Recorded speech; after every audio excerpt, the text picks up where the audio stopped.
বিসমিল্লাহির রহমানির রহিম। প্রিয় শিক্ষার্থীবৃন্দ, আসসালামু আলাইকুম রহমাতুল্লাহ বারাকাতু। আশা করি আল্লাহর রহমতে তোমরা সকলে ভালো আছো। প্রিয় শিক্ষার্থীবৃন্দ, নতুন শিক্ষা বছরে নতুন ক্লাসে আজ তোমরা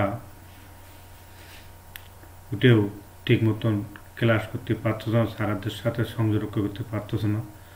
তার কারণ মহামারী করোনার কারণে। তাই শিক্ষা মন্ত্রণালয়ের নির্দেশনা ডিআরএম ইউনাইটেড আইডল কলেজের ব্যবস্থাপনায় অনলাইন শিক্ষা কার্য ইতিপূর্বে চালু করা হয়েছে। আর সেই ধারাবাহিকতায় অনলাইন শিক্ষা কার্যক্রম আমি শুরু করছি। প্রিয় শিক্ষার্থীবৃন্দ, ইতিপূর্বে অনেকগুলো ক্লাস অনলাইনে দেওয়া হয়েছে। সে ক্লাসগুলো তোমরা সুন্দর করে দেখবা, শুনবা, বুঝবা। আর সহসা স্যারের ক্লাসগুলো সুন্দর করে দেখবা।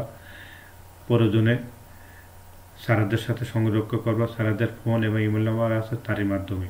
তা আমি অনলাইন ক্লাস শিক্ষা কার্যক্রম শুরু করছি।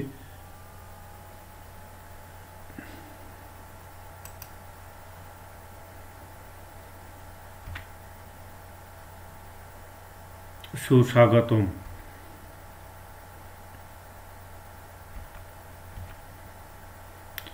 শিক্ষক পরিচিতি। আমার ছবি কাজী আবু নাঈম, প্রভাষক ব্যবস্থাপনা, DRM United Idol College, Ratanpur, Kaliganj, Satkhira.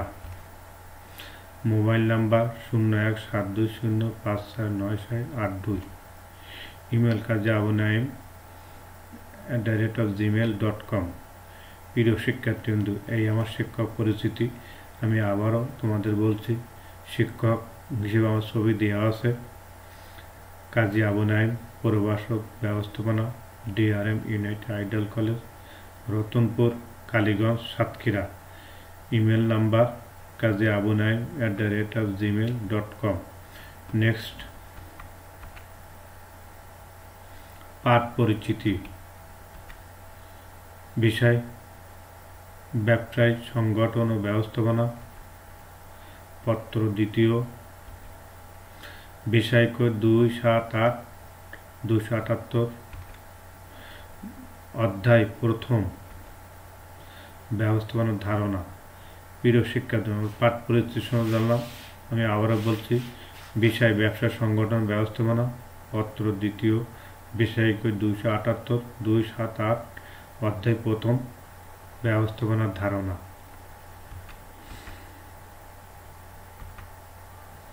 আজকের পাঠ আধুনিক ব্যবস্থাপনা।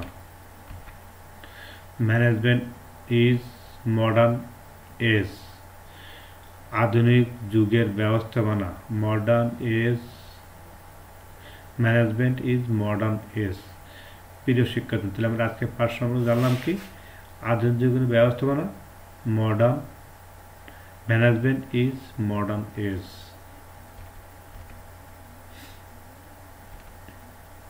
শিকন ফল। ব্যবস্থাপনা উৎপত্তি, কর্ম বিকাশ, ধারণা বলতে পারবে। আধুনিক কি তা বলতে পারবে। যুগ কি তা বলতে পারবে। আধুনিক যুগের ব্যবস্থাপনা বর্ণনা করতে পারবে। প্রিয় শিক্ষার্থী, তাহলে শিকন ফলের সে আমরা কি জানতে পারলাম? ব্যবস্থাপনা উৎপত্তি ও কর্ম বিকাশের ধারণা বলতে পারবে। আধুনিক যুগ কি তা বলতে পারবে। যুগ কি তা বলতে পারবে। আধুনিক যুগের ব্যবস্থাপনা বর্ণনা করতে পারবে। প্রিয় শিক্ষার্থী, তাহলে আমরা শিকন ফল সম্পর্কে জেনে গেলাম।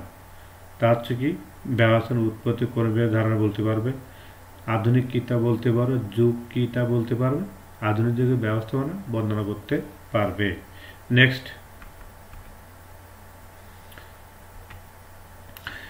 ব্যবস্থাপনা উৎপত্তি, কর্ম বিকাশের ধারণা। Concept, origin and evolution of management. প্রিয় শিক্ষার্থীবৃন্দ, ব্যবস্থাপনা উৎপত্তি, কর্ম বিকাশ কখন, কোথায়, কিভাবে হয়েছে তা সঠিকভাবে বলা যায় না। মানুষ বেঁচে থাকার তাগিদে দলবদ্ধে বাস করতে শুরু করে। দল পরিচালনার জন্য বেশ কিছু নিয়মকানুন মেনে চলতে হয়, আর এভাবে উত্তর উন্নতির মাধ্যমে বিকাশ লাভ করে আজকের এই ব্যবস্থাপনা।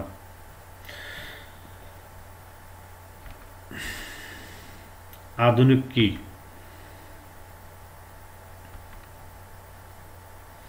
প্রিয় শিক্ষার্থীবৃন্দ, আধুনিক কি? ইংরেজি মডার্ন, লেটার, নিউলেরিক, রিসেন্ট, কারেন্ট ইত্যাদি শব্দ দ্বারা আধুনিক বোঝানো হয়েছে। প্রিয় শিক্ষার্থী, তাহলে আমরা আধুনিক কিটা কি জানলাম? ইংরেজি মডার্ন, লেটার, নিউরেটিক, রিসেন্ট, কারেন্ট ইত্যাদি শব্দ দ্বারা আধুনিক বোঝানো হয়েছে।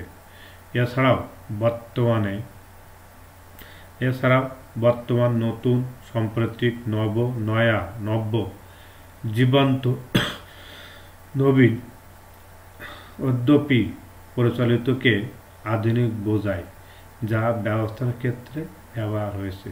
প্রিয় শিক্ষার্থীবৃন্দ, তাহলে আমরা আধুনিক সম্পর্কে কি তা জানতে পেরেছি। নেক্সট আমরা জানার চেষ্টা করব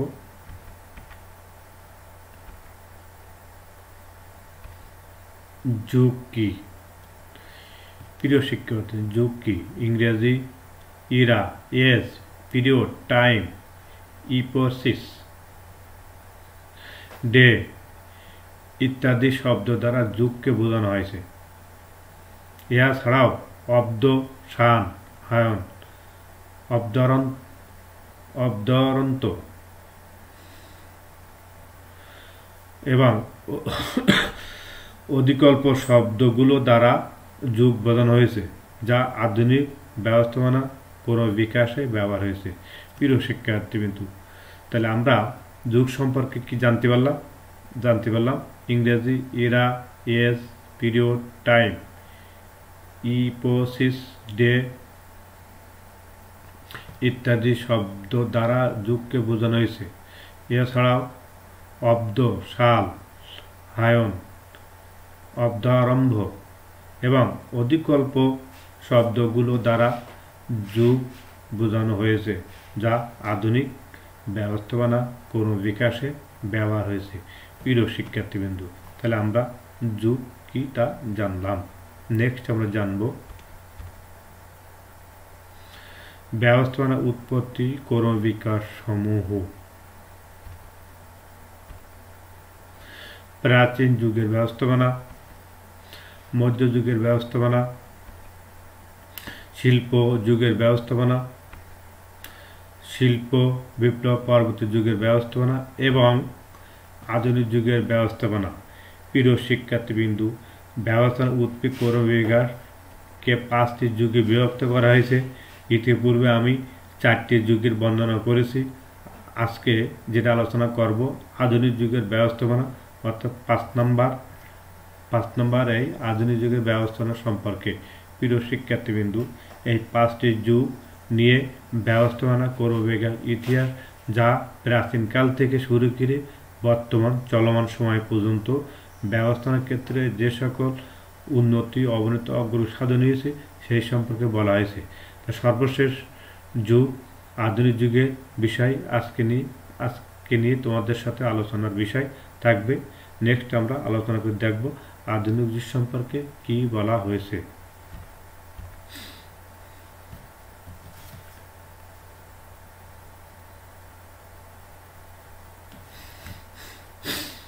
আধুনিক যুগের ব্যবস্থাপনা। Management is modern age.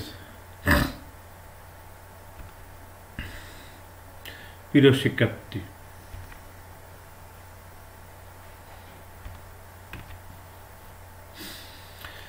আধুনিক যুগের ব্যবস্থাপনা ম্যানেজমেন্ট ইজ মডার্ন এজ 1950 সাল হতে আজ পর্যন্ত সময়কে আধুনিক যুগের ব্যবস্থাপনা ধরা হয়। প্রিয় শিক্ষার্থী, তাহলে আমরা কি বুঝতে পারতেছি? 1950 সাল থেকে আজ পর্যন্ত, অর্থাৎ আমরা যেটা এর আগে যে বিষয়টা আলোচনা করছিলাম সেটা হচ্ছে শিল্প বিপ্লবের পরের যুগের ব্যবস্থাপনা। 1851 সালেতে 1950 সাল পর্যন্ত এইটা হচ্ছে শিল্প বিপ্লবের পরবর্তী যুগের ব্যবস্থাপনা। আর শিল্প বিপ্লবের যুগের ব্যবস্থাপনা ছিল কি 1850 সাল থেকে 1950 সাল, 1850 সাল থেকে 1950 সাল, আর 1851 সাল থেকে 1950 সাল পর্যন্ত এটা শিল্প বিপ্লবের পরের যুগের ব্যবস্থাপনা।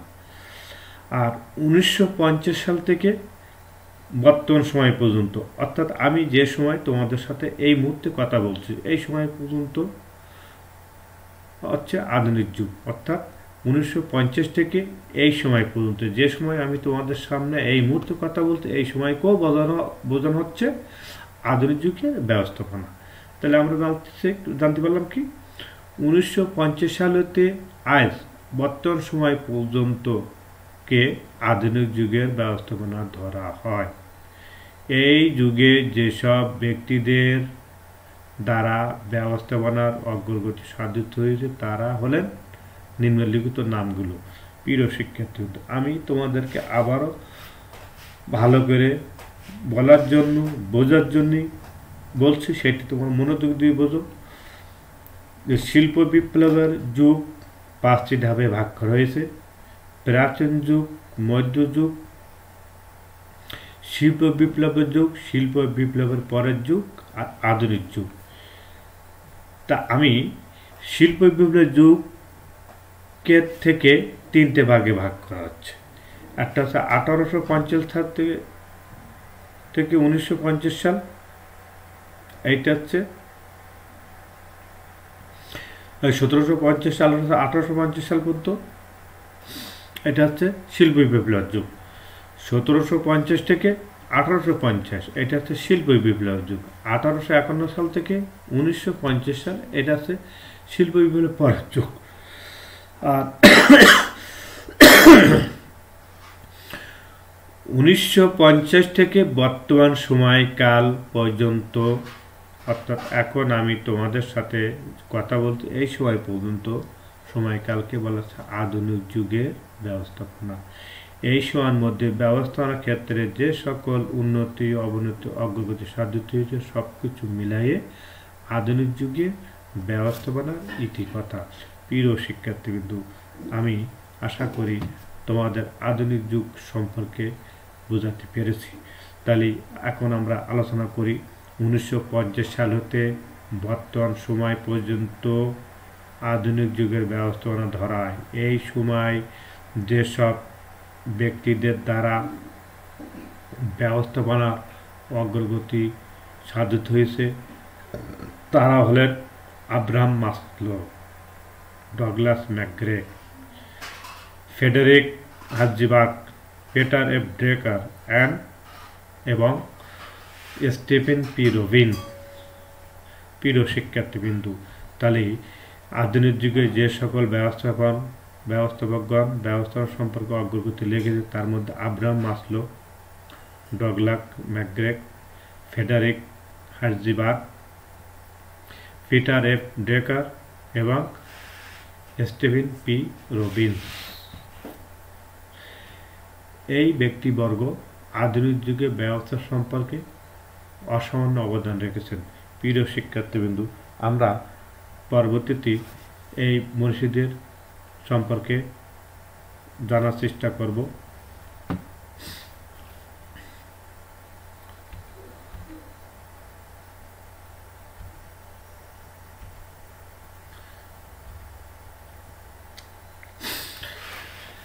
আমরা যে ছবিটি দেখতে পাচ্ছি ইনি হচ্ছে আব্রাহাম মাসলো।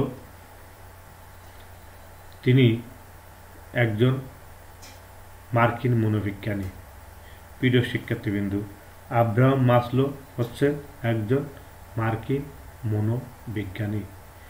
তিনি মনোবিজ্ঞানে মানুষের নিয়ে যেসব আচার আচরণ, চিন্তাভাবনা মানুষের মধ্যে পরিবর্তন সাধিত হয় সেই বিষয় নিয়ে তিনি গবেষণা করে মানুষের সম্পর্কে, মানুষের কাজের সম্পর্কে, মানুষের চিন্তা চেতনা সম্পর্কে যে সকল বিষয় তিনি তুলে ধরেছেন তা আব্রাহাম মাসলো তার লেখনের ভিতর দিয়ে বহিঃপ্রকাশ পেয়েছে। তিনি একজন মার্কিন মনোবিজ্ঞানী, মানুষের অভাববোধ বা চাহিদাকে বিবেচনা করে একটি তত্ত্ব প্রদান করেন যা মাসলো চাহিদা সোপান নামে পরিচিত। মাসলোস নিড হিরার্কিস থিওরি নামে পরিচিত। প্রিয় শিক্ষার্থীবৃন্দু, আব্রাহাম মাসলোর চাহিদা সোপান তত্ত্ব 5টি ধাপে ভাগ করেছেন। সেটা যদি আমরা আলোচনা করি তা একে আসবে। 1 হচ্ছে জৈবিক চাহিদা, 2 নিরাপত্তার চাহিদা, 3 সামাজিক চাহিদা, 4 আত্মলব্ধির চাহিদা, 5 আত্মপ্রতিষ্ঠার চাহিদা। প্রিয় শিক্ষার্থীবৃন্দু, এই চাহিদাগুলো মাসলোর চাহিদা সোপান তত্ত্ব নামে অভিহিত। মাসলো বলেছেন, মানুষের জৈবিক চাহিদা বলতে সেই চাহিদাকে বোঝায় যে চাহিদা দ্বারা মানুষ একান্ত প্রয়োজন, যেগুলো না হলে মানুষ চলতে পারে না, সেই চাহিদা মানুষের কাছে প্রকাটিয়ে হিসেবে দেখা দেয়, সেগুলো হচ্ছে জৈবিক চাহিদা। এই জৈবিক চাহিদার মধ্যে 5টি বিষয় অন্তর্ভুক্ত আছে, যা অন্ন, বস্ত্র, বাসস্থান, শিক্ষা, চিকিৎসা। প্রিয় শিক্ষার্থী, এগুলোকে মানুষের দৈনিক চাহিদার ভিতরে প্রকাট হিসেবে দেখা দেয়। এই চাহিদাগুলো যদি মানুষের মধ্যে না থাকে তাহলে মানুষ অসহায় পড়ে। যেমন জীবন ধারণের জন্য মানুষের একান্ত প্রয়োজন খাদ্য। খাদ্য না হলে মানুষ চলতে পারে না। খাদ্যের জন্য মানুষ খুবই উদ্গ্রীব হয়ে পড়ে, তাড়না সৃষ্টি করে। তাই জৈবিক চাহিদার ভিতরে অন্য একটু অন্যতম চাহিদা। তাহলে অন্য গেল। বাসস্থান, মানুষ রোদ, বৃষ্টি, বন্য পশু পাখির হাত থেকে নিরাপত্তার জন্য মানুষ একটা সুষ্ঠু সুন্দর জীবনযাপন করার জন্য একটি স্থান নির্ধারণ করে, আর সেই স্থান হচ্ছে বাসস্থান। সেখানে মানুষ বিশ্রাম করবে, প্রয়োজনে ঘুমাবে এবং আশ্রয় থেকে নিজেকে নিরাপত্তা বোধ করবে, সেটা হচ্ছে বাসস্থান। তাহলে অন্যর পরে বাসস্থান। মানুষ এরপরে চেষ্টা করে রোগ, শোক, তাপ থেকে মুক্তির জন্য মানুষ সুস্থতা কামনা করে। এই সুস্থতার জন্য মানুষ প্রয়োজন দরকার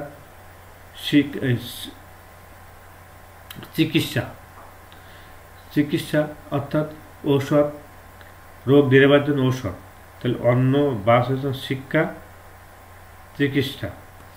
এরপরে মানুষ একের পর এক ভালো কিছু জানতে চায়, জানার জন্য মানুষের অদম্য ইচ্ছা শক্তি প্রকাশ করে মানুষ কিছু শিখতে চায়, কিছু জানতে চায়। এই জানার নাম হচ্ছে শিক্ষা। প্রিয় শিক্ষার্থীবৃন্দু, আর এগুলো হচ্ছে সব মিলাই জৈবিক চাহিদা। তাহলে মানুষের প্রথম যে চাহিদা সেটা হচ্ছে জৈবিক চাহিদা, যা নাহলে মানুষ খুব অসহায় বোধ করে। আর এটি মাসলো তার চাহিদা সোপান তত্ত্বের মধ্যে প্রকাশ করেছেন। আর এগুলো মাসলো চাহিদা সোপান তত্ত্ব নামে অভিহিত করা হয়েছে। তাহলে মাসলো চাহিদা সোপান তত্ত্বের প্রথম ধাপ হল জৈবিক চাহিদা। নিরাপত্তা চাহিদা। নিরাপত্তা কি? মানুষ চাকরি করলে যেন চাকরি না চলে যায়, তার জন্য সে চায় একটু নিরাপত্তা, যেন চাকরিটা তার স্থায়ী থাকে, এর জন্য মানুষ নিরাপত্তা ভোগ করে। তাহলে জৈবিক চাহিদা নিরাপত্তার চাহিদা। তারপরে সামাজিক চাহিদা। সামাজিক চাহিদা কি? মানুষ সমাজে বসবাস করার জন্য সুনামের সাথে, আদর্শের সাথে, নিষ্ঠার সাথে বসবাস করতে চায়। তাই মানুষ সমাজে বসবাস করার জন্য, সমাজে শ্রদ্ধাশীল হওয়ার জন্য, মানুষ সমাজে মর্যাদা অর্জন করার জন্য, সামাজিকভাবে বেঁচে থাকার জন্য মানুষ সামাজিকভাবে মানুষের কাছে ভালো প্রশংসার দাবিদার হয়ে সমাজে বসবাস করতে, তাই সামাজিক চাহিদা বোধ অনুভব করে।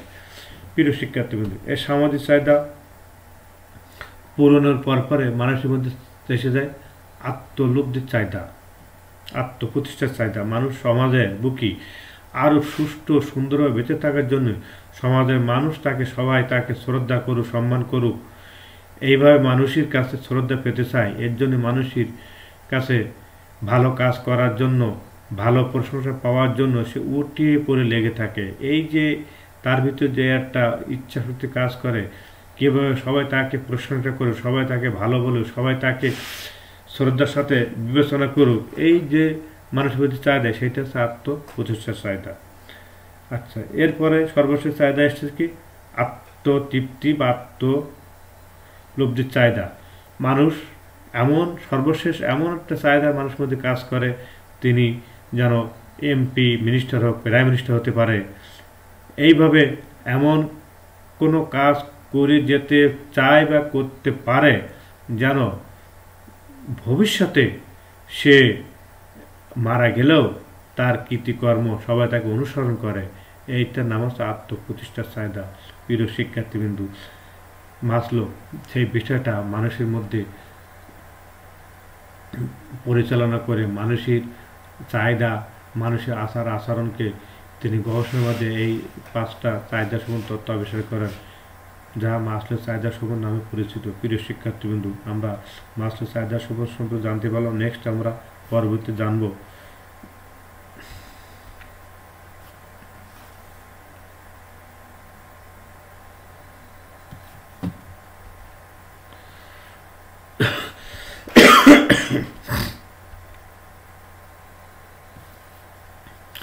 ডগলাস ম্যাকগ্রেগ। তিনি মানুষের আচরণ ও পেশনার উপরে গবেষণা করে the human side of interface নামে একটি গ্রন্থ রচনা করেন। সেখানে এক্স এবং ওয়াই তথ্য নামক 2টি বিপরীতধর্মী তথ্য প্রকাশ করেন। প্রিয় শিক্ষার্থীবৃন্দু, ডগলাস ম্যাকগ্রেগ তিনি মানুষেরকে পরিচালনা করে মানুষের 2টি তথ্যে বিভক্ত করেন, যা এক্স এবং ওয়াই তথ্য নামে পরিচিত। এই এক্স এবং ওয়াই তথ্য 2টি বিপরীতধর্মী তথ্য, যা একটি অন্যের সাথে মেলে না।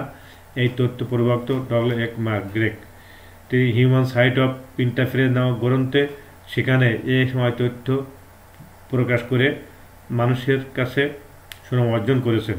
প্রিয় শিক্ষার্থীবৃন্দু, আমরা যদি বলতে চাই এক্স তথ্য কি, ওয়াই তথ্য কি, তাতে আমাদের উত্তর এসে যাবে এক্স তথ্য এমন এক তথ্য যে তথ্য মানুষরা কাজকে ভয় পায়, কাজ এড়াই চলে, কাজে ফাঁকি দেওয়ার প্রবণতা, এই ধরনের লোকরা হচ্ছে এক্স তথ্যের অধিকারী।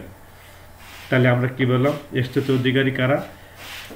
সাধারণত সেই সব লোকরা কাজ দেখে ভয় পায়, কাজ এড়িয়ে দেয়, কাজে ফাঁকি দেওয়ার প্রবণতা, মানে যত খারাপ সাইড বা নেগেটিভ সাইডগুলো আছে সেগুলো এক্স তথ্যের মানুষদের মধ্যে অন্তর্ভুক্ত।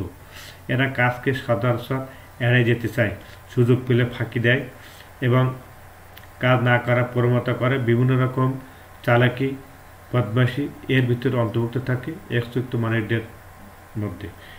অপরদিকে ওয়াই তথ্য এমন একটি তথ্য যে তথ্যে মানুষরা কাজকে খেলা মনে করে, কাজকে তারা খুশি মনে নিয়ে কাজে অগ্রগতি সাধন করে, কাজকে তারা কখনো অবহেলা করে না, কাজকে সুন্দর করে করার চেষ্টা করে, কাজের প্রতি তারা মনোনিবেশকে একটি কাজ শেয়ার করে পরবর্তী কাজ করার জন্য তাদের মধ্যে স্ফীরা জাগ্রত হয়।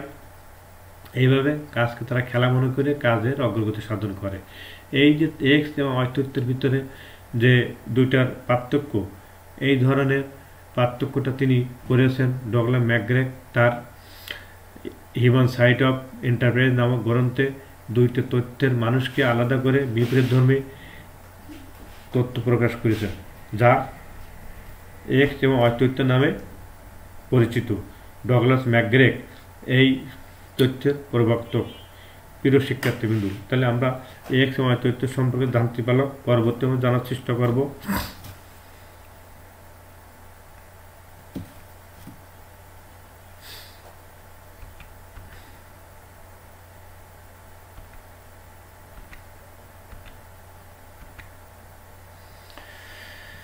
ফ্রেডারিক হার্জবার্গ। প্রিয় শিক্ষার্থীবৃন্দু, তিনি যুক্তরাজ্যের পিটসবার্গ 11টি শিল্প প্রতিষ্ঠানের 200 জন ইঞ্জিনিয়ার ও হিসাবরক্ষকের উপরে গবেষণা করে কর্মীদের সন্তুষ্টি ও অসন্তুষ্টির সাথে জড়িত 2 ধরনের উপাদান নির্দিষ্ট করেন, যা 2 ফ্যাক্টরস থিওরি বা দ্বি-উপাদান তথ্য নামে পরিচিত। প্রিয় শিক্ষার্থীবৃন্দু, ফ্রেডারিক হার্জবার্গ তিনি যুক্তরাজ্যের পিটসবার্গ 11টি শিল্প প্রতিষ্ঠানে 200 জন ইঞ্জিনিয়ার ও হিসাবরক্ষণের মাধ্যমে কার্যক্রম গবেষণা করে কর্মীদের সন্তুষ্ট অসন্তুষ্ট বিষয়ে দুটি তথ্য প্রকাশ করেন। এই তথ্য দুটি দি ফ্যাক্টর থিওরি নামে অভিহিত করেন। এই তথ্যের মূল বিষয় হচ্ছে কি, একটা হচ্ছে পেশনামূলক, একটা হচ্ছে রক্ষণামূলক। প্রিয় শিক্ষার্থী, পেশনামূলক একটা হচ্ছে রক্ষণামূলক। পেশনামূলক উপাদানে মানুষকে যদি উৎসাহ উদ্দীপনা দিয়ে কাজ করানো যায় তাদের থেকে কাজ আদায় করা সম্ভব। আর রক্ষণামূলক উপাদান হচ্ছে কি, তারা কাজের প্রতি চাপ প্রয়োগ করে, বল প্রয়োগ করে, শাস্তি প্রদানের মাধ্যমে তারা কিছুটা হলেও কাজ করে। পরক্ষণ যদি এইগুলো যদি যথাযথ ব্যবস্থা না করে তাহলে কাজের অগ্রগতি ওইখানে স্থগিত হয়ে যায়। এই যে দুটো তথ্যের পার্থক্য, এই দিয়ে মানুষকে দুইটি উপাদানে বিভক্ত করেছে, দ্বি উপাদান তথ্য নামে পরিচিত। প্রিয় শিক্ষার্থীবৃন্দু, তাহলে ফেডারেল হার্জবার্গ তিনি যুক্তরাষ্ট্রের পেটার্সবার্গ 11টি শিল্প প্রতিষ্ঠানে 200 জন ইঞ্জিনিয়ার হিসাবরক্ষণের উপরে গবেষণা করে কর্মীদের সন্তুষ্টি অসন্তুষ্টির উপরে যে তথ্য প্রকাশ করেন তা দ্বি উপাদান তথ্য নামে অভিহিত করা হয়।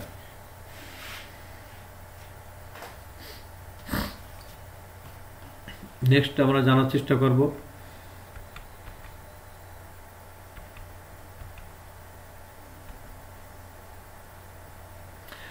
পেটার এফ ড্রেকার। পেটার এফ ড্রেকার এমন একজন ব্যক্তি, তিনি তার লেখনের দ্য প্র্যাকটিস অফ ম্যানেজমেন্ট, যা 1956 সালে প্রকাশিত হয়, তা আধুনিক ব্যবস্থাপনা বাস্তবসম্মত ভিত্তি নির্মাণ করেন। তিনি উদ্দেশ্যমূলক ব্যবস্থাপনা ম্যানেজমেন্ট বাই অবজেক্ট MBO ধারণা প্রবক্তা। প্রিয় শিক্ষার্থীবৃন্দু, পিটার এফ ড্রেকার তার লেখনী দ্য প্র্যাকটিস অফ ম্যানেজমেন্ট, যা 1956 সালে প্রকাশিত হয়, আধুনিক ব্যবস্থাপনায় বাস্তবসম্মত ভিত্তি নির্মাণ করেন। তিনি উদ্দেশ্য ভিত্তিক ব্যবস্থাপনা ম্যানেজমেন্ট বাই অবজেক্ট বা MBO ধারণা প্রবক্তা। প্রিয় শিক্ষার্থীবৃন্দু, এফ ড্রেকার সম্পর্কে আমরা জানলাম। নেক্সট আমরা জানার চেষ্টা করব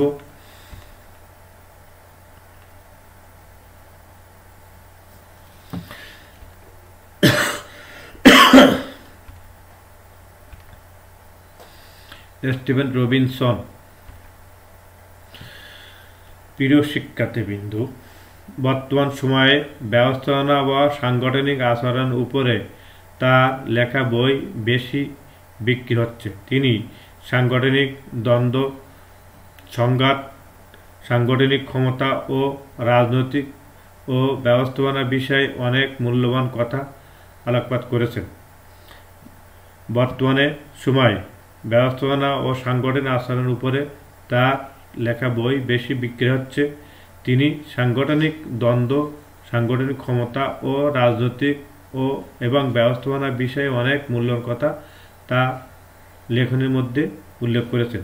প্রিয় শিক্ষার্থীবৃন্দু, স্টিভেন পি রবিনসন সর্বশেষ আধুনিক যুগে ব্যবস্থাপনার জনক। তিনি বর্তমান সময়ে ব্যবস্থাপনার উপরে, সাংগঠনিক আচরণের উপরে তার লেখনী বই অনেক বিক্রি হচ্ছে। সেই কারণে সাংগঠনিক আচরণ একটি মনোবিজ্ঞানের ভাষা। মনোবিজ্ঞান হচ্ছে আচরণ সম্পর্কিত বিজ্ঞান। মানুষ দৈহিক ধারণার ভিতর দিয়ে যে আচরণ করবে সেটি বহিঃপ্রকাশ হয়, আর সেটি আচরণ সম্পর্কিত বিজ্ঞান হিসেবে প্রকাশিত হয়। স্টিভেন রবিনসন ব্যবস্থাপনার ক্ষেত্রে বহু মূল্যবান বই লিখে গেছেন, আর সেই বই ব্যবস্থাপনার বিষয়ে অনেক মূল্যবান তথ্য তিনি প্রদান করেন। প্রিয় শিক্ষার্থীগুলো, আমরা স্টিভেন রবিনসন সম্পর্কে জানলাম। নেক্সট আমরা জানার চেষ্টা করব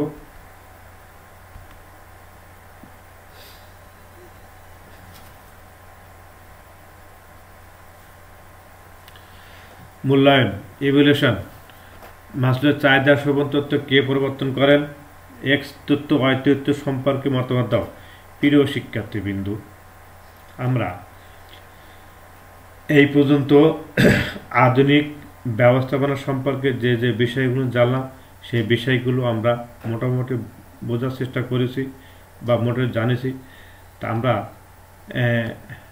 তোমাদেরকে মূল্যায়ন হিসেবে বা তোমরা কত জানতে পারিছো বা কতটুকু জেনেছো সেইটুকু একটু জানার জন্য আমি তোমাদের কাছে দুইটা প্রশ্ন দিয়েছি। চাহিদা শোভন কে প্রণয়ন করেন? এক্স তত্ত্ব ওয়াই তত্ত্ব সম্পর্কে ধারণা মতামত দাও। প্রিয় শিক্ষার্থীবৃন্দু, চাহিদা শোভন তত্ত্ব আব্রাহাম মাসলো চাহিদা শোভন তত্ত্ব আবিষ্কার করেন। প্রিয় শিক্ষার্থীবৃন্দু, ইতিপূর্বে আমি তোমাদের বলেছি মাসলোর চাহিদা শোভন তত্ত্ব 5টি ভাগে ভাগ করা হয়।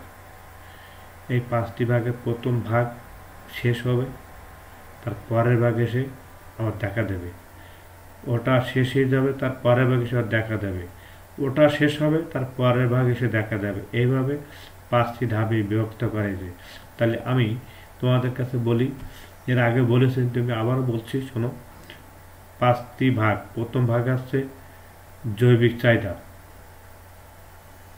আচ্ছা, তারপর আছে নিরাপত্তার চাহিদা, তারপর আছে সামাজিক চাহিদা, তারপর আছে আত্মপ্রতিষ্ঠার চাহিদা, তারপর হচ্ছে আত্মতৃপ্তি বা আত্মপ্রতিষ্ঠার চাহিদা। এইভাবে 5টা ভাগে ভাগ করেছে মাসলোর চাহিদা শোভন তত্ত্ব। এবার জৈবিক চাহিদা, এখানে মৌলিক চাহিদা ভিতরে 5টি বিষয় বলা হয়েছে। একটা হচ্ছে অন্ন, বস্ত্র, বাসস্থান, শিক্ষা, চিকিৎসা। তাহলে অন্ন একটা, বাসস্থান আছে, শিক্ষা আছে, চিকিৎসা। আর এই দিয়ে মানুষের মৌলিক চাহিদাকে বলা হয়েছে। এই মৌলিক চাহিদা শেষ হবে, মানুষ আস্থা নেবে নিরাপত্তার চাহিদা। এই নিরাপত্তার চাহিদা শেষ হইতে না হতেই মানুষের সামনে দেখা দেবে সামাজিক চাহিদা। সামাজিক চাহিদা শেষ হয়ে যাচ্ছে, তারপরে দেখা দেবে আত্মতৃপ্তি বা আত্মপ্রতিষ্ঠার চাহিদা, তারপর শেষ হয়ে আত্মতৃপ্তি চাহিদা। এইভাবে সর্বশেষ চাহিদাগুলো মানুষের একের পর এক দেখা দেবে। আর এটি পরিবর্তন করে আব্রাহাম মাসলো। এরপরে আসছে কি এক্স ওয়াই তত্ত্ব, ডগলাস ম্যাকগ্রেগ এক্স ওয়াই তত্ত্ব প্রবর্তন। এক্স এবং ওয়াই তত্ত্ব, দুইটি তত্ত্ব। এক্স তত্ত্ব হচ্ছে মানুষের আচার আচরণ, চিন্তাভাবনা, কর্মধারাকে 2টি ভাগে ভাগ করেছেন। একটি আছে এক্স তত্ত্ব, অপরটি হচ্ছে ওয়াই তত্ত্ব। এক্স তত্ত্ব দ্বারা মানুষকে কাজ করানোর ক্ষেত্রে যথেষ্ট ভয়, ভীতি, ফাঁকিবাজি ইত্যাদি খারাপ সাইডগুলো এক্স তত্ত্বের মধ্যে। আর ওয়াই তত্ত্বের ভিতরে মানুষ সাধারণত তারা কাজকে খেলা মনে করে, কাজের প্রতি তাদের কোনো অনীহা থাকে না, কাজকে তারা ভালোবাসে, কাজের প্রতি তাদের আগ্রহ সৃষ্টি হয়। একটি কাজ শেষ করতে না করতে আরেকটি কাজ করতে তারা আগ্রহী হয়। এইভাবে মানুষ কাজের প্রতি আগ্রহশীল হয় এক্স তত্ত্বের মানুষ। আর ওয়াই তত্ত্বের মানুষ কাজকে তারা এড়িয়ে যায়, ফাঁকি দেয় প্রবণতা ইত্যাদি ইত্যাদি। এসছে ওয়াই তত্ত্বের এক্স ওয়াই তত্ত্বের পার্থক্য। প্রিয় শিক্ষার্থীবৃন্দু, তাহলে আমরা এক্স এবং ওয়াই তত্ত্ব সম্পর্কে যে তথ্যগুলো পেলাম সেগুলো আমরা বোঝার চেষ্টা করলাম। নেক্সট আমরা জানার চেষ্টা করব বাড়ির কাজ।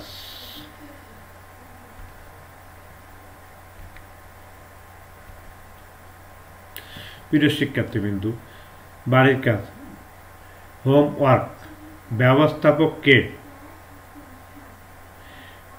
কেন্দ্রকরণ বলতে কি বুঝি? প্রিয় শিক্ষার্থীবৃন্দু, আমরা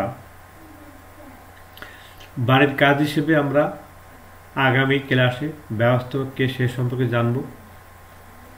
কেন্দ্রকরণ বলতে আমরা কি বুঝি? প্রিয় শিক্ষার্থীবৃন্দু, এই পর্যন্ত তোমাদের সাথে যতটুকু আলোচনা করেছি সেগুলো সুন্দর করে বোঝার চেষ্টা করবা। আর বাড়িতে বইয়ের সাথে একটু মিল করবা। ছশা বিষয় অনলাইন ক্লাসগুলো মনোযোগ দিয়ে দেখবা এবং যে স্যাররা যেসব কথাগুলো বলেন সেইগুলো শুনবা এবং তোমাদের পাঠ্য বইয়ের সাথে মিল করে একটু বোঝার চেষ্টা করতে, তাহলে তোমাদের আরও সুন্দর হয়ে যাবে। যেহেতু স্যাররা সরাসরি তোমাদের সাথে কথা বলতে পারতেছেন না, তাই স্যারদের কথাগুলো শুনবা, শোনার পরে বইতে সুন্দর করে মিল করে দেখবা। প্রিয় শিক্ষার্থীবৃন্দু, এই পর্যন্ত তোমাদের সাথে যতটুকু কথা বলেছি ততটুকু মনোযোগ দিয়ে শোনার চেষ্টা করবা।